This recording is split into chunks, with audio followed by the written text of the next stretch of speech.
Alors oui, est-ce que c'est important? Bien entendu, c'est important. C'est tout de même la fin de plus d'un demi-siècle de relations diplomatiques ou de non-relations diplomatiques entre Washington et la Havane.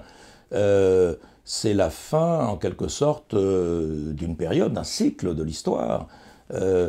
C'est reprendre là où finalement on avait laissé le récit des relations américano-cubaines, c'est-à-dire au moment de la victoire de la révolution cubaine, 1959-1961, c'est reprendre le fil d'une très grande histoire.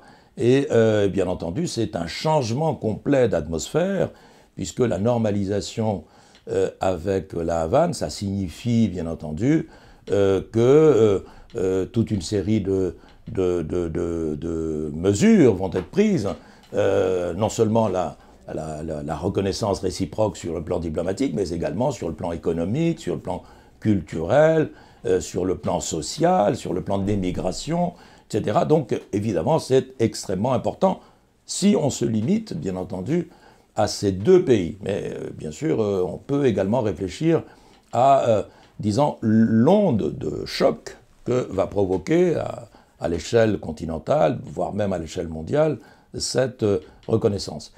Bien entendu, c'est-à-dire que les États-Unis, par exemple, vont insister sur le caractère économique qu'ils veulent avoir. Ils savent qu'à Cuba, depuis maintenant 2 ans, plus de 2 ans, une nouvelle ligne économique a été définie par le parti lors de son dernier congrès, qui va dans le sens de ce que demande, ou de la réflexion qu'a faite le président Raúl Castro, et qui est ce qu'il appelle une actualisation du modèle économique. C'est-à-dire, pour le dire très simplement, il s'agit d'abandonner le tout État, c'est-à-dire toute l'économie contrôlée par l'État, ou disons 90% de l'économie contrôlée par l'État, et céder une part de cet espace contrôlé par l'État au marché, avec la possibilité maintenant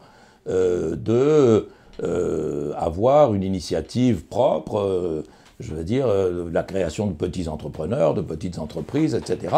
Et aussi l'ouverture à l'investissement étranger. La loi qui est passée l'an dernier à Cuba et qui permet maintenant aux investisseurs étrangers d'investir et non seulement de partager le capital d'une entreprise, mais de créer une entreprise à Cuba en détenant 100% du capital.